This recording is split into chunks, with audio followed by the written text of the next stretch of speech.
Hello everyone and welcome to my channel. Today we are going to be looking at my mid-year book reading tag, kind of superlatives. I saw Kayla from Books on Lala did this video. I know a lot of other creators do. I also specifically went to a blog post to find all the questions written out. So I will link both of those down below. And let's just get into it. So far this year I have read 36 different books. So we are going to go through and talk about some of my favorites, least favorites, and just get into my thoughts on these different categories. So first question is the best book you've read so far. So I have two. The first one would be Free Play, Improvisation in Life and Art by Nachmanovich. I absolutely loved this book. I was recommended it back in college. One of my best friends and roommates was reading it as a part of their thesis program and thesis work. And I finally, 4 years later, got around to reading it and it just blew me away. The way that the author talks about creativity, talks about the importance of improvisation within creativity, the ways that he ties in art and examples from different cultures, different time spans, different eras, and just the way the book is written was really beautiful, just really spoke to me, spoke to the way I think, spoke to the way that I already feel and kind of experience my own creativity. And this is just a wonderful, wonderful book, one I would definitely recommend to people pursuing creative fields or just wanting to have a better understanding of how creativity is a part of our everyday lives and to read about it in a really beautiful and poetic way. This would absolutely be recommended. It is my only 5-star read of the year. The second book that is my favorite fiction book I've read is Eleanor, Oliphant is Completely Fine by Gail Honeymann. I was so touched by this book. I could not wait to keep reading, keep diving into the story, which to me said a lot when in the beginning of the book I did not like the main character, Eleanor, at all. Granted, I don't think you're supposed to, but just following her story and getting to know her more, getting to know her life story, and it was touching, it was funny. At the end, there was something that was a big twist for me. I literally had to go back and reread some sentences because I was like, wait, what happened? And it just ticked all the boxes for me. I have recommended it to friends since. I've had so many conversations about this book, and it is without a doubt my favorite fiction book that I've read this year. Okay, next question is biggest disappointment, and unfortunately I have had some disappointing reads. Kind of honorable mention here is Normal People by Rooney.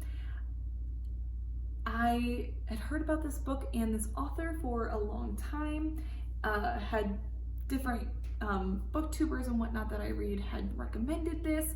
It was a book I saw all the time at Target, and I just did not like it at all. There was no part of the reading experience of this book that was enjoyable or fun to me, and this was just a big no. I was disappointed because I went in with kind of high expectations, even though I didn't really know what the story or the content of the book was.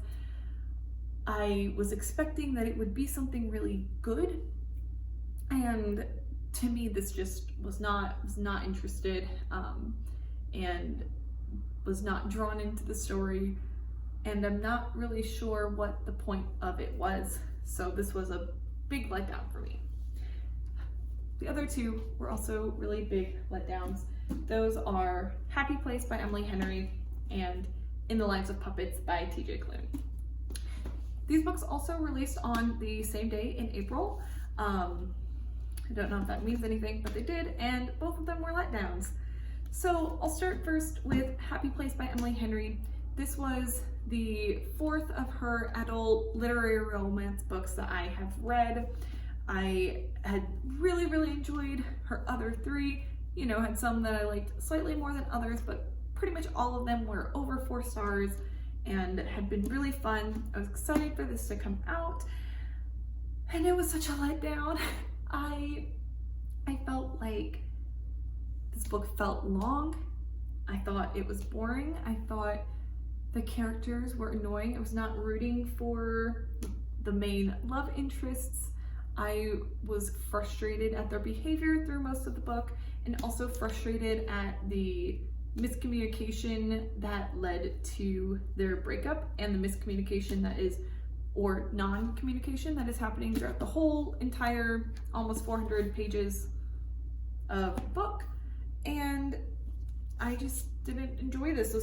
This has been the only Emily Henry book that I have not given at least 4 stars, and I was just really sad about this one. I am still looking forward to reading more books by Emily Henry. I enjoy the writing style. They're easy to read, but this book just did not work for me. And then we have In the Lives of Puppets by T.J. Klune. I was so excited for this book to come out. House on the Cerulean Sea is one of my absolute favorite books. I'll probably rank it at number 2 or number 3. My husband and I, we went to the book launch of this book, got our signed copies, and got to listen to the author speak on it. And so I was really excited going into it. I also didn't know a lot about the story, but I figured it's T.J. Klune. I've loved the other books I've read by him. And I unfortunately did not love this one. The things I appreciated about it, the initial story I was drawn into, and I appreciate the inclusion of a asexual character written by an asexual author. However, that is kind of where my positives end. I felt like this book was just kind of a drag, whereas the other T.J. Klune books that I've read have had a lot of heart to them, a lot of character development. This book was so plot heavy, and we got really no development of characters throughout, I felt like, and it was just kind of a bog. Also, in the author's note, T.J. Klune mentions that this book is not what he wanted it to be. Says that, you know, basically the world wasn't ready for what he actually wanted to write, and thus this book was edited to become what it is published to be today. And that is not a very comforting thing to read as a reader, but also kind of made it make sense, because I didn't think that this book had the same elements of the other books by him that I have really enjoyed. So this was a big letdown. We have 2 copies of it now, and neither my husband or I really enjoyed it, so that was sad. On to the biggest surprise, and for that I would put I'm Glad My Mom Died by Jeanette McCurdy, solely because I listened to this as an audiobook. That is not normal for me. I think in the past I have only ever gotten through one other audiobook, and it was another nonfiction book that was narrated by the author. And so maybe those are just the elements that I need to really be able to get into and enjoy an audiobook. But I decided to try and give this one a listen, and I'm really glad I did. I definitely think that my experience of the book was different because I listened to it as opposed to reading it myself, in ways that I feel like are really interesting and that were fairly impactful as I was going through it and listening to the book. So this is one that I'm very happy I got through it. It was a really important and touching story to read, and one that I really enjoyed. For new favorite authors, I have 2. So first up, I would just say Miss Emily Henry. I started the year, or I think it was in March was when I picked up Book Lovers, and just really fell in love with it. I have since then read all of her adult literary romance books, so Beach Read, People We Meet on Vacation, and Happy Place. But all of these have been really fun reads. They're books that I'm able to read through pretty quickly. I have appreciated the amount of steaminess in them, but also appreciated the kind of side stories that are happening and the other real life things that are going on in these books. I feel like in each of them there have been different things that I have found personally relatable about all of them, and so that has been a really fun thing to read. The second author that I would say has become a favorite this year is Kevin Wilson. So back in December of 2022, I read Now Is Not the Time to Panic by Kevin Wilson. Absolutely loved it. I would say that is my #1 favorite book ever, just because of my kind of personal connections to the story. And so since then I wanted to pick up more books by him, and so I have Nothing to See Here, and then I also read a collection of short stories called Tunneling to the Center of the Earth, and just really enjoyed both of these. I feel like Kevin Wilson has a lot of humor in his stories. There's a lot of whimsy. The books are very easy and conversational to read, and just really strike a good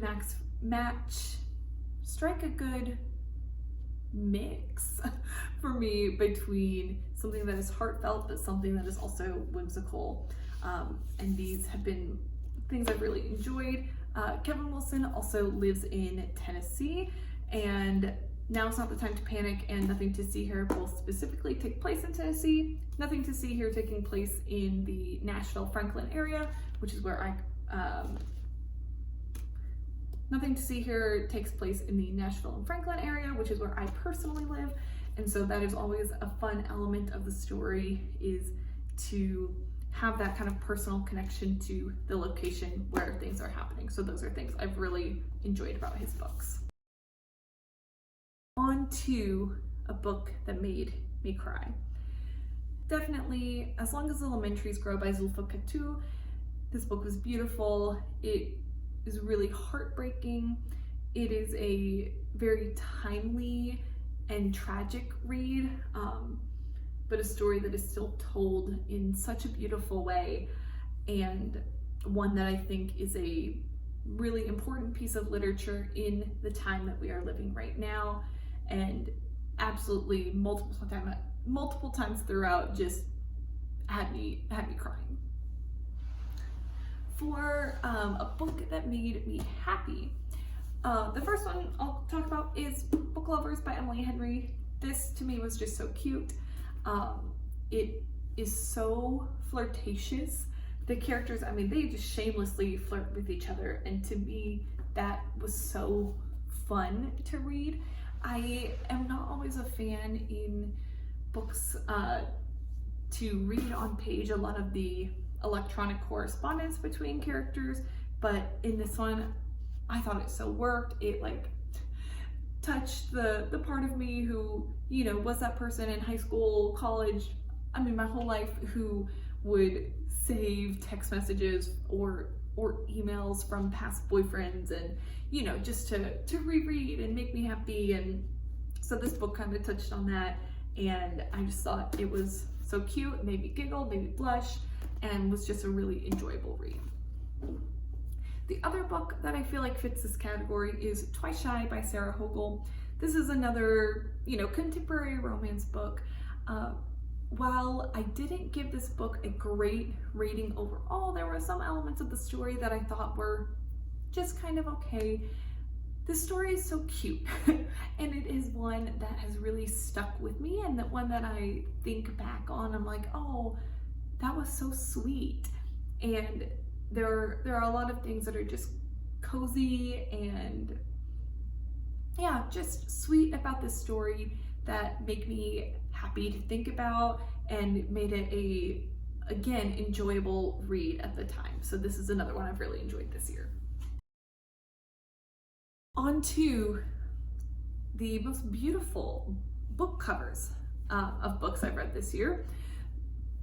First off, absolutely, As Long as the Lemon Trees Grow, this cover is beautiful, the colors are gorgeous, the design, how it fits in with the story, everything about that cover is beautiful. And then also I would say In the Lives of Puppets, I think this cover is also gorgeous. I have really enjoyed the covers of Cerulean Sea and Whispering Door. All of them within this style I think have been really, really just cool and fit the vibe of the stories. And this is another one that I think the cover design is really wonderful for. And then last question of this tag that I'm going to answer is the books that I really want to have read by the end of the year. The nonfiction books I would really like to read first are The New Jim Crow. I am partially through that book and kind of have taken to reading it in between fiction books, and that is one that I really want to finish because it is so educational and important, and a topic that I would really like to learn more about as I keep reading, so that is one that I am intent on finishing. The other nonfiction book that I really want to read is Braiding Sweetgrass by Robin Wall Kimmerer. I'm, somewhere in the 50s of the waitlist at my library, and just kind of waiting until I'm able to get my hands on this book, but it is one that I've wanted to read for a long time, and I'm really hoping that by the end of 2023 I will have done so. The two fiction books I'm really looking forward to, one is Yellowface by R.F. Kuong. This is a new release for this year and one that I've heard good things about and find the premise really interesting, and I'm just really looking forward to reading this. Again, once I work my way on the waitlist of that one as well. And then a romance book I'm looking forward to is The Roughest Draft. This is a book that I have seen from different people and one that I just think looks cute, and I have been working my way through a lot of different romance books this year, and this is one that I'm definitely excited to read and see what I think about. All right, so that is my mid-year book tag, kind of my book superlatives so far throughout 2023. I hope that you guys enjoyed this and that it can maybe give you some either recommendations, thoughts, or anything like that. If you want to know more about the books I've been reading, I will link my story graph down below so you can see that kind of in real time. And then of course I'll link the other creators and resources that I used for creating this video down there as well. I hope you all have a great rest of your day, week, month, year, all of that. I'll see you next time.